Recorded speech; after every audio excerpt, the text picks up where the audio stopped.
BNP গণভোট চায়নি, আপনারা জানেন। গণভোট কেন তারা একসাথে চায়? তারা গণভোটটাকে গলা টিপে হত্যা করতে চায়, কারণ তারা শুরু থেকে তো গণভোট চায়নি। এখন বাধ্য হইয়া গণভোট নিছে, আবার প্যাঁচ লাগাইয়া এটারে কেমনে মাইনাস করে দিতে চায় সে রাস্তায় গেছে। আপনি দেখেন, একই দিন যদি গণভোট হয়, গণভোটে কোনো ভোট পড়বে না। কেন? আমি সিরিয়াস থাকবো ধানের শীষ লইয়া, আমার এখন গণভোট মনে থাকবে, আমার তো ধানের শীষে একটা ভোট বাড়াইলে আমার জন্য সেখানে ভালো। প্রথম কথা হচ্ছে, আপনি যেটা বলছেন যে বিশেষজ্ঞরা এটা বলেছে, এটা ঠিক নয়। বিশেষজ্ঞরা দিন রাত, রাত দিন এরকম বহু মিটিং করছে। আমরা আমাদের বিশেষজ্ঞদের সাথে বসেছি, আমাদের বিশেষজ্ঞরা কমিশনের বিশেষজ্ঞদের সাথে বসেছে, সব বিশেষজ্ঞ একসাথে বসছে।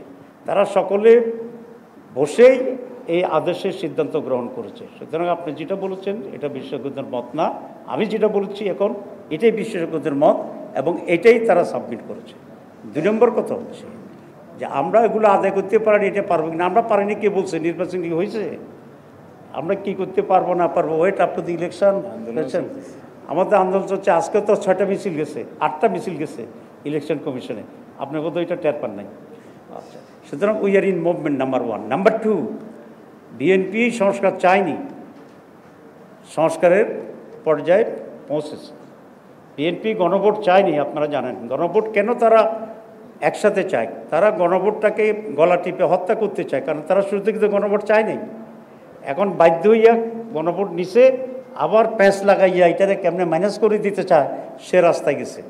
আপনি দেখেন, একই দিন যদি গণভোট হয়, গণভোটে কোনো ভোট পড়বে না।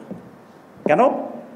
আমি সিরিয়াস থাকবো ধানের শীষ লইয়া, আমার এখন গণভোট মনে থাকবে, আমার তো ধানের শীষে একটা ভোট বাড়াইলে আমার জন্য সেখানে ভালো। বিএনপি ধানের শীষের জন্য, আমি পাল্লার জন্য, আরেকজনের জন্য যান বেরো যে ইলেকশনের দিন। আপনার ইলেকশন করছেন কে কে? একটা হাত তুলে দেখি, তাহলে আপনি একটু বুঝবেন। ভোটের দিন কি মানুষের হোঁশ থাকে নাকি কিনে? সুতরাং সেদিন গণভোট যে একটা হবে এটা আর মাথায় থাকবে না। ওই ধানের শীষ পাল্লা, ধানের শীষ পাল্লা, এই জিকিরে ওই এলাকা মুহুমুহু পরিবেশ তৈরি হবে। তাহলে দেখা যাবে যে গণভোটের জায়গায় ভোট পড়ছে 5%, আর যেগুলো আপনি মানুষ চলে যেতেছে অন্যদিকে। তো সেই কারণে বলছি যে এগুলো কায়দা কানুন করে একটা বস্তার উপরে আরেকটা বস্তা চাপা দিয়া ওইটারে মারি ফেলার একটা চেষ্টা করা।